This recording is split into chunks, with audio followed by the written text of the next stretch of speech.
Allahu Akbar walillahil hamd. Allahu Akbar, Allahu Akbar. La ilaha illallah, Allahu Akbar. Allahu Akbar walillahil hamd. Allahu Akbar, Allahu Akbar. La ilaha illallah, Allahu Akbar. Allahu Akbar walillahil hamd.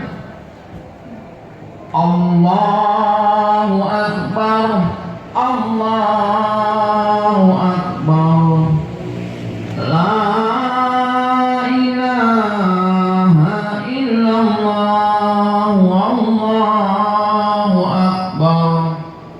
Allahu Akbar walillahil hamd. Allahu Akbar walillahil hamd. Akbar, Allahu Akbar. La ilaha illallah, Allahu Akbar. Allahu Akbar walillahil hamd. Allahu Akbar, Allahu Akbar. La ilaha illallah, Allahu Akbar.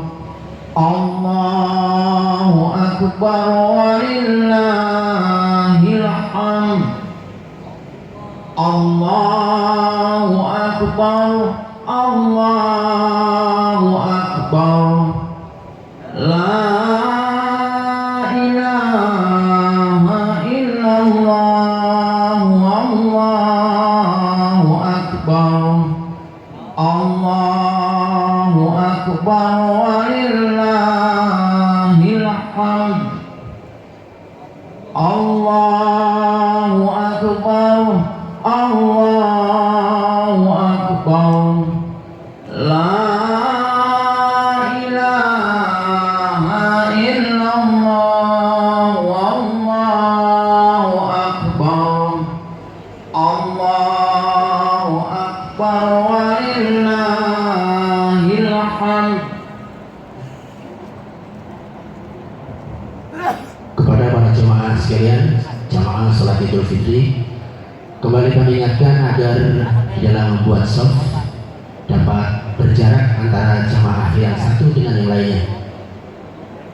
Sekali lagi kami informasikan kepada jemaah sekalian yang baru saja hadir agar bisa mengkondisikan di dalam membuat shaf agar dapat berjarak antara jemaah yang satu dengan yang lainnya. Terima kasih. Bismillahirrahmanirrahim. Assalamualaikum warahmatullahi wabarakatuh. Alhamdulillah. Alhamdulillahilladzi hadana lihada wa kunna linahtadiya laula an hadana Allah. Asyhadu an la ilaha illallah wahdahu la syarika lah.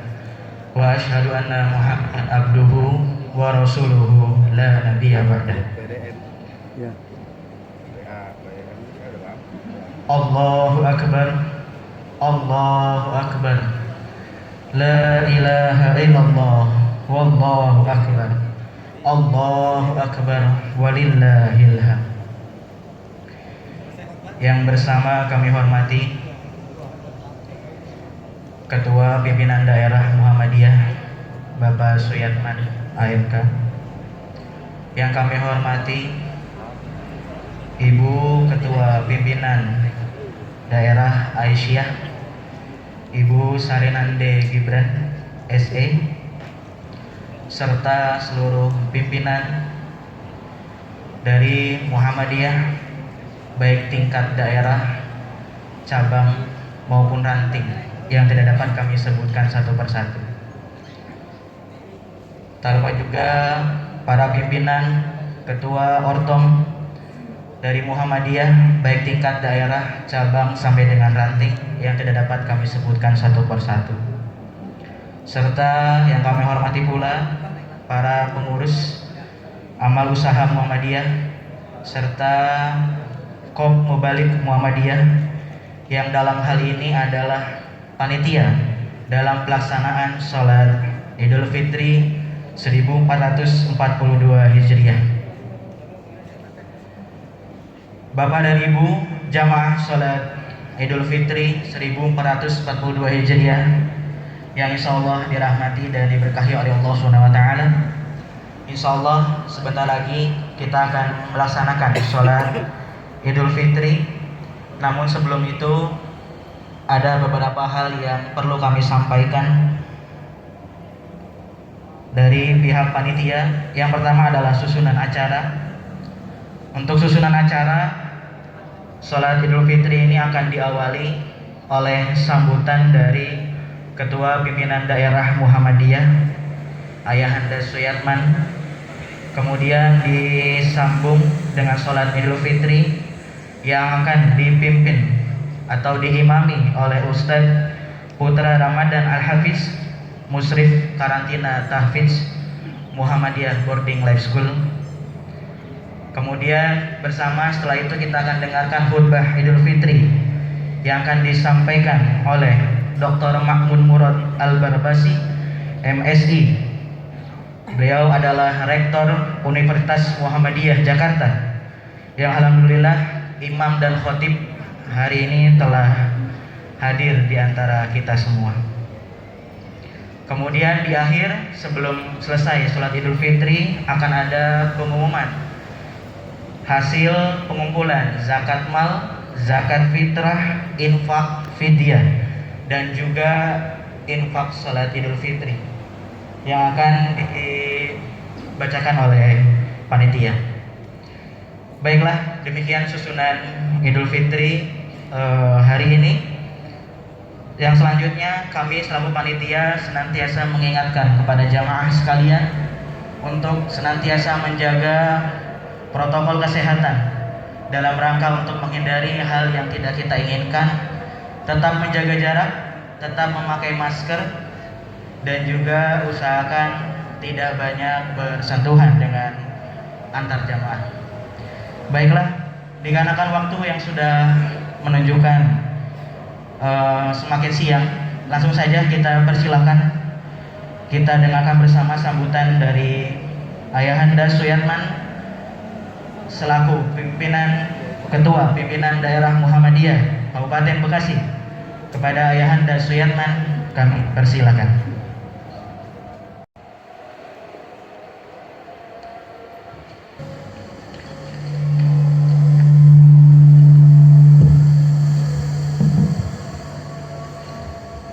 Bismillahirrahmanirrahim. Assalamualaikum warahmatullahi wabarakatuh.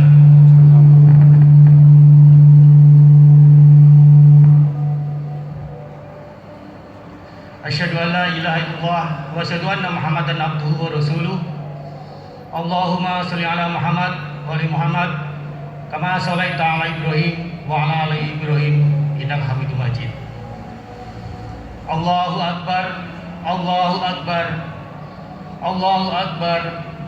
Allahu akbar. Allahu akbar. Allahu akbar. Allahu akbar walillahil hamd. Pertama-tama marilah kita panjatkan syukur kepada Allah Taala yang pada pagi hari ini kita diberi nikmat iman, nikmat Islam dan nikmat sehat sehingga kita bisa melaksanakan salat Id di lapangan Medlen Tambun yang kita cintai bersama. Salawat dan salam tak lupa kita aturkan kepada junjungan kita Nabi Muhammad SAW yang telah membukakan jalan perjuangan buat kita, sehingga kita bisa melanjutkan perjuangan, dan semoga dari kemudian kita mendapat syafaat dari beliau. Bapak Ibu jamaah yang kami hormati, terima kasih atas kehadirannya sholat Id di lapangan parkir pimpinan daerah Muhammadiyah Kabupaten Bekasi. Kami segenap pimpinan daerah Muhammadiyah Kabupaten Bekasi mengucapkan taqabbalallahu minna wa minkum. Semoga di hari suci ini kita mendapat kebebasan dari siksa api neraka, dan kita semua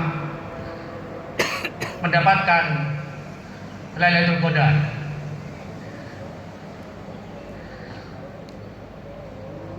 Kalau kita mendapatkan Lailatul Qadar, berarti kita di kemudian hari selanjutnya kita harus menjadi orang yang lebih baik dari kemarin.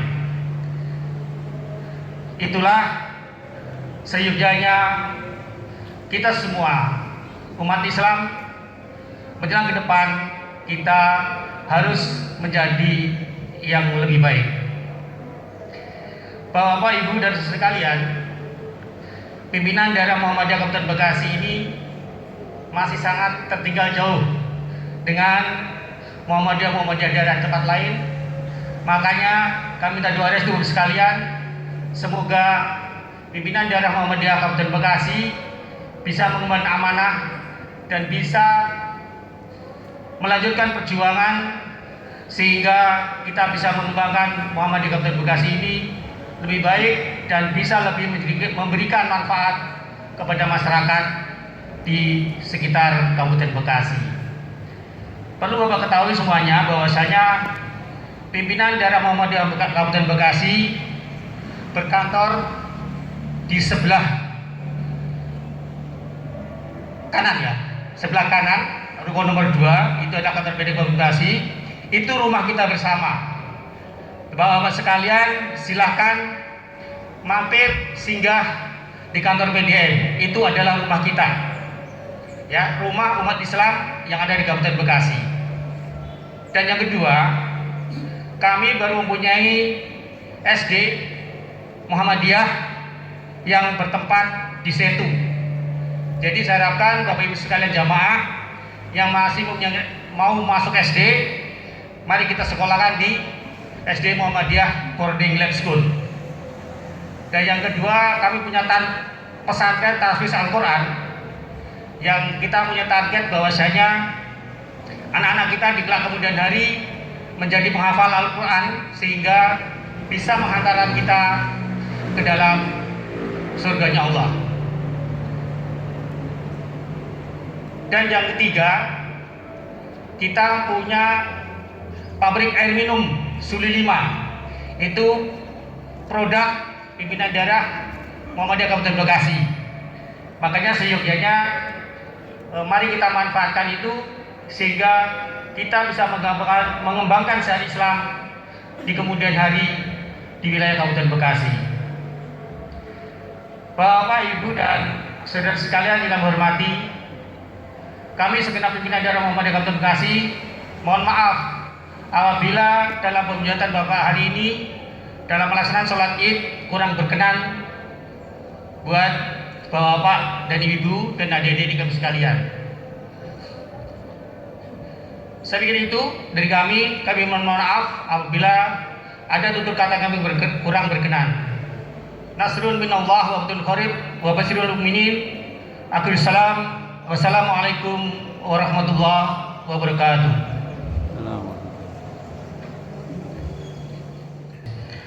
Terima kasih banyak kepada Ayahanda Suyatman selaku Ketua Pimpinan Daerah Muhammadiyah Kabupaten Bekasi yang telah menyampaikan sambutannya.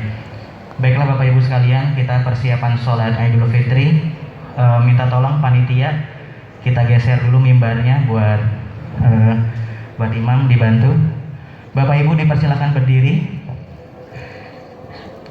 Kepada imam waktu dan tempat kami persilakan. Alat komunikasi untuk dinonaktifkan agar kita fokus mendengarkan khutbah, kemudian tetap menjaga protokol kesehatan. kepada Dr. Ma'mun Murad Al-Barbasi MSI, kepada Pak Dr. dipersilakan.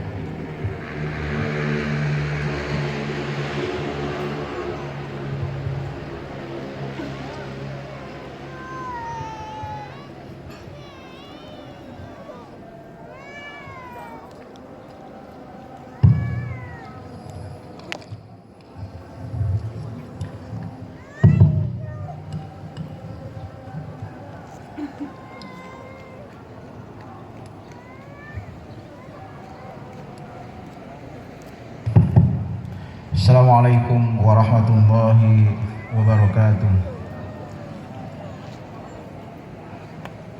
Alhamdulillahi ghafiril dzunub wa kashifil kurub wa satiril uyub wa qabilit taub, ahmaduhu wa ashkuruhu astaghfiruh wa asyhadu an la ilaha illallah wahdahu la syarika lah allamul ghuyub wa asyhadu anna Muhammadan sallallahu alaihi wasallam abduhu wa rasuluh sallallahu alaihi wa ala alihi wa sahbihi salatan daimatan adada ma khalaqallah tunji qailaha min kulli marhub wa tuniruhu biha kulla mahbub wa marhub wa sallam taslima wa ta'diman abada daiman.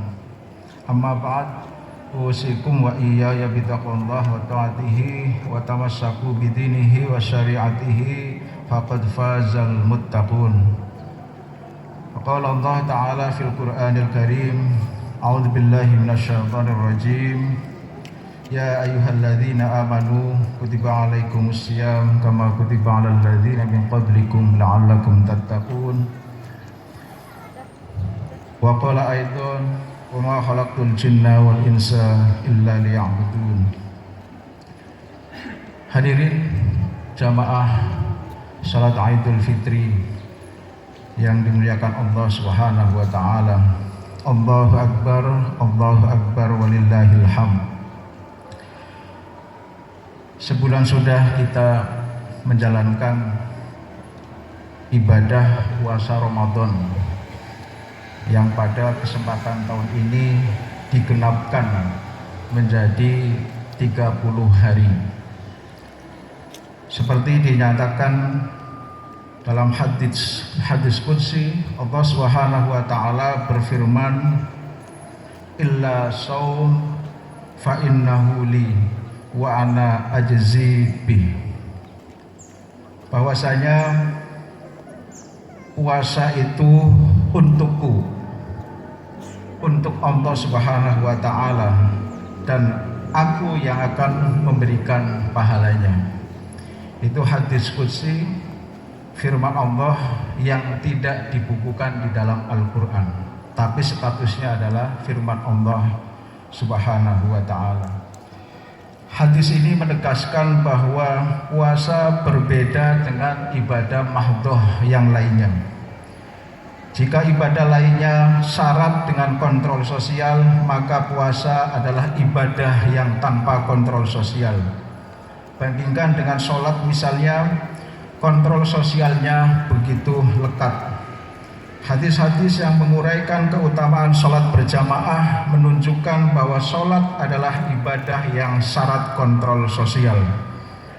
Dengan iming-iming pahala,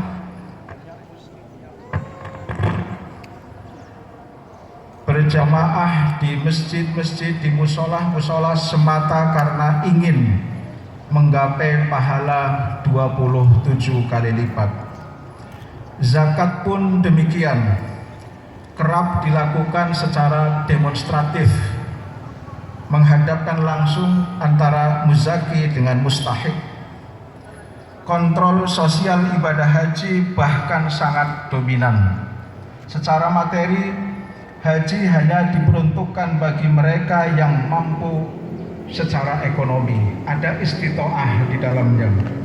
Dari sini saja sudah bisa terlihat bahwa haji syarat dengan kontrol sosial. Belum lagi dalil-dalil nakli terkait dengan pahala orang yang berhaji termasuk juga pahala orang sholat di Haramain, baik di Makkatul Mukarramah maupun di Madinatul Munawwarah, sehingga dikenal istilah misalnya arba'in. Orang yang sholat di sana 1 rakaat pahalanya 1000 kali dibandingkan dengan sholat orang di Indonesia. Meskipun hadis terkait ini masih dipertanyakan kesohihannya. Dampak dari peribadatan haji yang seperti itu, yang kontrol sosialnya cukup kuat, maka antrian haji begitu luar biasa. Bekasi itu mungkin sekarang sudah di atas 10 tahun untuk bisa berangkat haji antriannya. Sebagian umat masih bangga bisa haji berkali-kali. Tidak peduli di lingkungannya masih terdapat banyak orang yang hidup serba kekurangan. Allahu Akbar, walillahil hamd. Sementara puasa termasuk ibadah yang minim kontrol sosial. Orang yang secara fisik terlihat perkasa seperti kuli bangunan, kuli angkut di pasar, belum tentu mereka itu tidak puasa. Tapi sebaliknya, mereka yang terlihat lemas, sedikit-sedikit mengeluarkan air ludah, belum tentu mereka juga berpuasa. Ini menegaskan bahwa puasa yang tahu hanya Allah Subhanahu wa Ta'ala dan yang bersangkutan. Disinilah letak istimewanya puasa Ramadan. Keistimewaan lainnya disebutkan di dalam Al-Quran surat Al-Baqarah 183, yang saya kira semua kita cukup menghafal ayat ini, yang ending dari puasa adalah terwujudnya insan yang muttaqin. Takwa secara sederhana sering diartikan sebagai kesungguhan kita, upaya yang serius, yang sungguh-sungguh dari kita umat Islam untuk menjalankan segala apa yang diperintahkannya dan menjauhi segala apa yang dilarangnya. Hadirin yang dimuliakan Allah Subhanahu wa Ta'ala, Allahu Akbar, walillahil hamd. Sebagai muslim, kita tentu wajib percaya, wajib meyakini firman Allah Subhanahu wa Ta'ala dalam surat Az-Zariyat ayat yang ke-6, wa ma khalaqtul jinna wal insa illa liya'budun. Dan tidaklah aku ciptakan jin dan manusia kecuali untuk beribadah kepada Allah Subhanahu wa Ta'ala. Khatib sering menafsirkan illa liya'budun itu kecuali untuk menjadi budak Allah Subhanahu wa Ta'ala. Hadirin yang dimuliakan Allah Subhanahu wa Ta'ala, pertanyaannya kemudian, peribadatan seperti apa yang paling dikehendaki oleh Allah Subhanahu wa Ta'ala? Peribadatan seperti apa yang bisa membebaskan dan membawa perubahan bagi umat manusia? Konteks Indonesia saat ini, pertanyaan ini pantas untuk diajukan. Indonesia adalah negeri muslim terbesar di dunia dan dikenal paling religius. Pejabat-pejabat muslimnya saat ini hampir semua sudah bergelar haji. Bahkan tak segan-segan mereka juga menggunakan simbol-simbol sebagai seorang Islam, terutama pada saat musim pemilu legislatif, pada saat pilpres, pada saat pemilihan gubernur, pada saat pemilihan bupati atau wali kota. Muslim-muslim pejabat ini tak malu untuk menggunakan simbol-simbol Islam. Namun di saat yang bersamaan, Indonesia juga adalah salah satu dari negara terkorup di dunia. Korupsi terjadi di semua lini kehidupan. Korupsi bahkan sudah mentradisi di dalam kehidupan kita. Indonesia juga dikenal sebagai negara yang ramah dan toleran. Saya kira tidak ada negara yang seramah dan setoleran seperti Indonesia. Tentu kalau mau membandingkan harus apple to apple. Indonesia adalah negara yang sangat heterogen, yang sangat majemuk. Majemuk dari sisi apapun, termasuk juga majemuk dari sisi agama. Tentu kalau mau membandingkan negara lain, negara yang hampir memiliki kesamaan dengan Indonesia, misalnya Pakistan, India, Afghanistan, Nigeria, dan kita bandingkan dengan negara-negara itu, maka Indonesia termasuk negara yang paling toleran. Jadi Indonesia jangan dibandingkan dengan negara-negara yang heterogen, yang homogen maksudnya, seperti di negara-negara Skandinavia, di Eropa misalnya, tentu tidak akan nyambung. Meskipun demikian, kita juga masih menyaksikan konflik-konflik berdimensi agama. Sunni dengan Syiah. Beberapa tahun yang lalu terjadi di Sampang misalnya. Kemudian terjadi juga di Tasikmalaya, sesama Muslim, hanya beda paham keagamaan, yang satu Sunni, yang satu Ahmadiyah misalnya. Muhammadiyah dan NU di level akar rumput juga masih kerap menjadi persoalan. Padahal NU Muhammadiyah itu sama-sama Sunni. Perbedaan yang terjadi lebih banyak bersifat khilafiyah dan furu'iyah, bukan perbedaan prinsip terkait dengan akidah. Bahkan hal-hal yang sebenarnya merupakan tradisi keislaman yang luar biasa, konteks Indonesia itu kemudian ditarik secara dikotomis menjadi persoalan Muhammadiyah dan NU. Hisab ru'yah itu tradisi keagamaan, hasanah keagamaan di dalam Islam. Tapi di Indonesia kemudian ditarik, kalau hisab itu Muhammadiyah, kalau ru'yah itu NU. Padahal dulu khotib juga pernah nyantri di pesantren NU di Tambak Beras Jombang. Itu juga diajarkan soal hisab. Tapi kemudian didikotomis, hisab itu Muhammadiyah, ru'yah itu NU. Kemudian kunut tidak kunut. Ini juga persoalan yang serius, terutama di grassroots. Padahal kunut tidak kunut itu sejak zaman Rasul sudah terjadi. Sejak zaman sahabat sudah terjadi, sejak zaman imam-imam madhab besar sudah terjadi. Bagaimana Imam Ahmad, kemudian Imam Malik, Imam Syafi'i, Imam Hambal, itu semua berbeda dalam hal menghukumi kunut misalnya di dalam salat subuh. Tapi mereka biasa saja. Imam Hambal yang merupakan murid dari Imam Syafi'i itu berbeda dengan gurunya. Kemudian soal jumlah bilangan tarawih itu juga masih jadi persoalan. Yang 8 rakaat katanya tidak sah, yang sah yang 20 rakaat misalnya. Bahkan kemudian sholat di lapangan, sholat id di lapangan, itu juga menjadi dikotomis. Kalau sholat id di lapangan berarti Muhammadiyah, kalau sholat idnya di masjid berarti NU.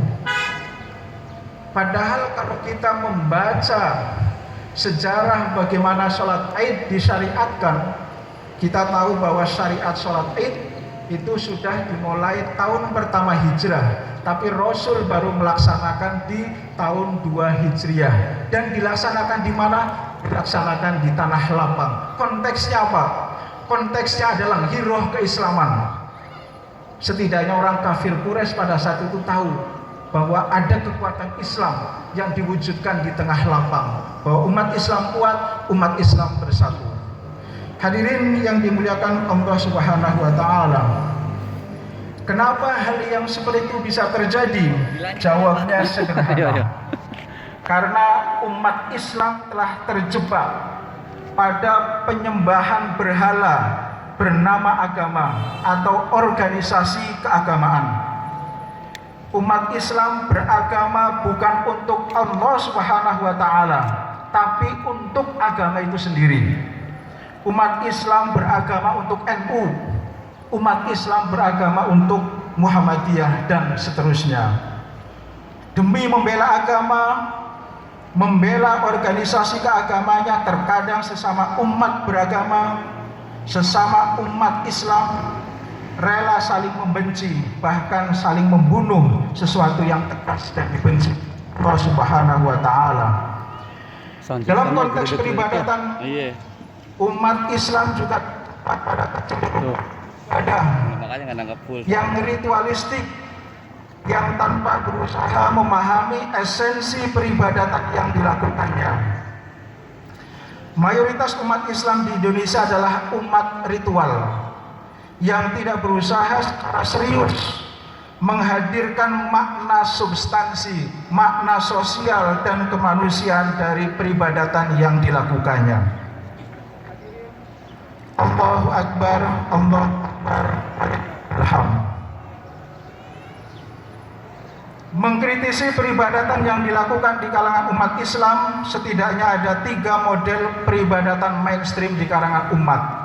Yang pertama, mohon maaf kalau kata-katanya agak tidak pas. Yang pertama adalah model peribadatan seorang budak.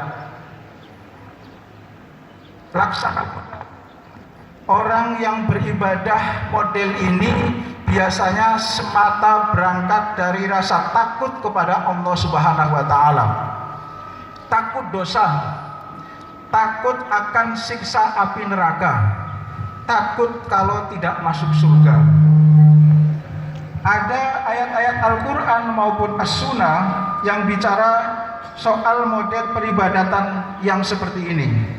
Bicara soal dosa, bicara soal siksaan bagi orang yang tidak puasa, meninggalkan sholat dan tidak mau menunaikan ibadah haji, atau juga tidak mau mengeluarkan zakat. Hadis yang cukup terkenal kalau di bulan puasa, man shoma ramadhana imanan wa ihtisaban ghufira lahu ma taqaddama min dhanbi. Itu ayat penegasan soal peribadatan yang sekedar untuk mendapatkan pahala. Hadirin yang dimuliakan Allah Subhanahu wa taala, apakah boleh beribadah semata karena dilandasi oleh rasa takut kepada Allah Subhanahu wa taala? Tentu jawabnya boleh. Hanya saja peribadatan model seperti ini tidak akan membawa banyak perubahan dalam konteks sosial kemanusiaan. Tidak ada yang bisa diharapkan dari peribadatan yang model seperti ini. Hadirin yang dimuliakan Allah Subhanahu wa taala, Allahu Akbar walillahil hamd. Model yang kedua adalah model peribadatan seorang pedagang. Prinsip pedagang biasanya mengeluarkan sedikit mungkin dan dapat keuntungan yang sebesar-besarnya. Beribadah dengan mental pedagang, maka pahala atau keuntungan akan menjadi orientasi utama dalam beribadah. Orang yang beribadah model ini biasanya cenderung egois, rakus, dan suka menumpuk-numpuk pahala. Ada ayat-ayat Al-Quran dan hadis yang bicara model peribadatan ini, yang bicara pahala yang akan diperoleh bagi orang-orang yang mengerjakan perintah Allah Subhanahu wa taala.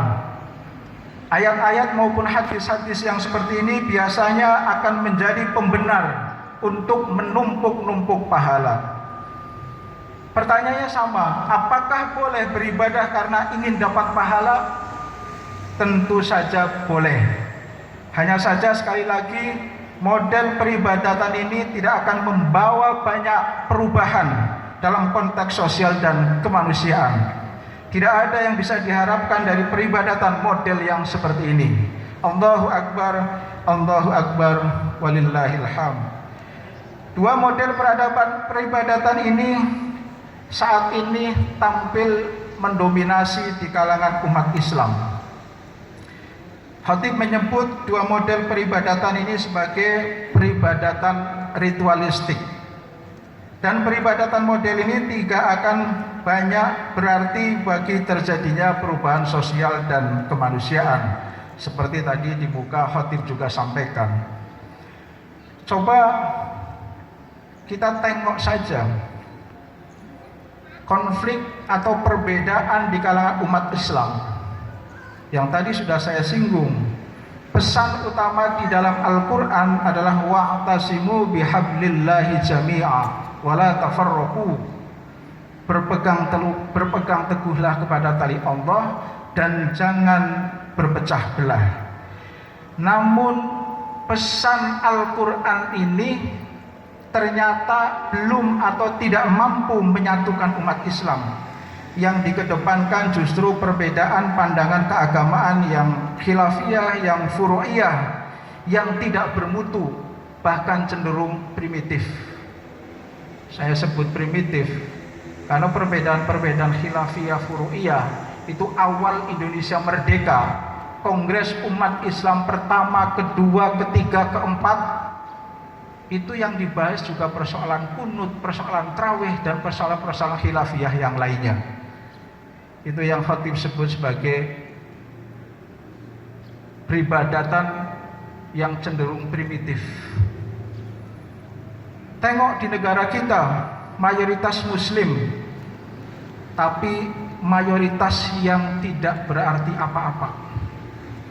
Mayoritas bisu, majority, silent majority, mayoritas pengekor, dan juga bermental minoritas. Karena mentalitas yang seperti ini, tidak heran meskipun mayoritas muslim, tapi kita tengok dua pemilu presiden terakhir itu calon presidennya jauh dari harapan kalau kita mendasarkan pada ketentuan-ketentuan di dalam Al-Quran maupun As-Sunnah. Sehingga wajar kalau kemudian dua capres itu pun dipoles sedemikian rupa supaya tampil dinilai lebih islami dari calon-calon yang ada, yang sesungguhnya hanya itu saja. Hadirin yang dimuliakan Allah Subhanahu wa taala, maka sebagai solusi harus ada dekonstruksi makna peribadatan atas peribadatan ritual yang telah begitu mapan saat ini dan terbukti telah membelenggu umat, yaitu dengan mendekonstruksi peribadatan dari yang sekedar karena rasa takut kepada Allah Subhanahu wa taala dan berharap pahala menuju peribadatan model yang ketiga, yaitu beribadah dengan penuh kearifan, ikhlas, dan semata mengharap ridho Allah Subhanahu wa taala. Berbeda dengan model ibadah yang pertama dan kedua, maka ibadah model yang ketiga berangkat dari kesadaran bahwa Allah sudah memberikan nikmat yang begitu banyak, nikmat rezeki yang begitu banyak, dari anak, istri, mungkin rezeki dalam pengertian materi, fisik kita yang utuh, dan juga banyak nikmat yang lainnya. Sebagai imbalannya, model peribadatan yang ketiga ini mencoba menghadirkan Tuhan dimanapun berada, mencoba menghadirkan Allah Subhanahu wa taala dimanapun berada. Melaksanakan sholat, puasa, zakat, dan haji bukan semata sebagai kewajiban, bukan karena takut masuk neraka atau ingin masuk surga atau ingin mendapat pahala.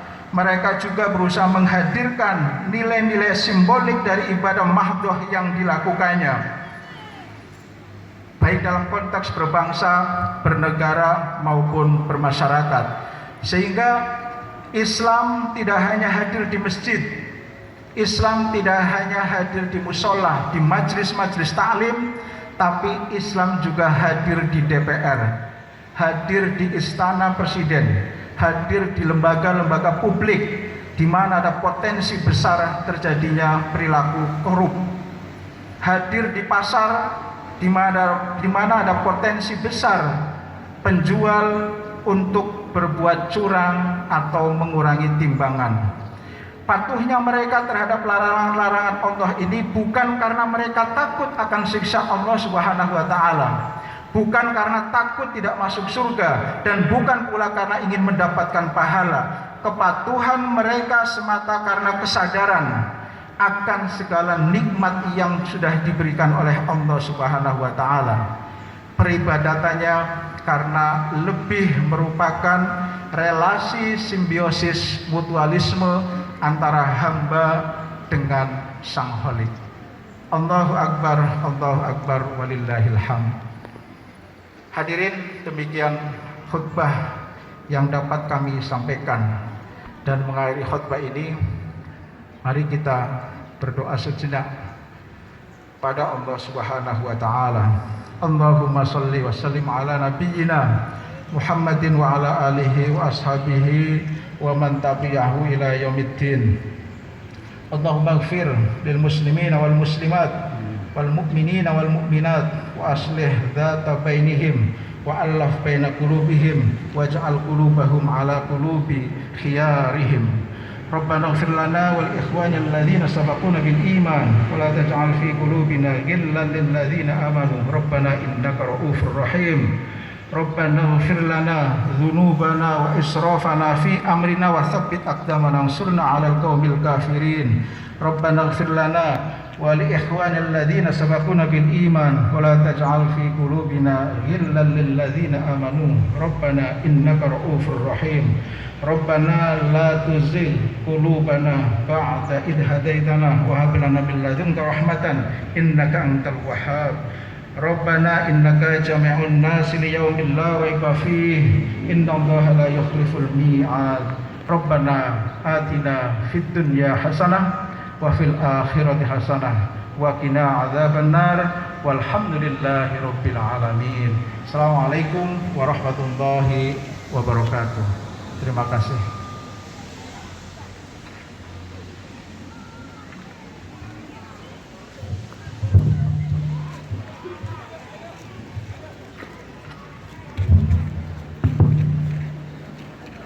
Jazakallahu khair wa barakallahu fikum kepada Dr. Ma'mun Murad Al-Barbasi, MSc, Rektor Universitas Muhammadiyah Jakarta, selaku khotib pada kegiatan sholat Idul Fitri pada kesempatan hari ini. Baiklah para jamaah sekalian, terakhir dari panitia akan mengumumkan pendapatan zakat mal, zakat fitrah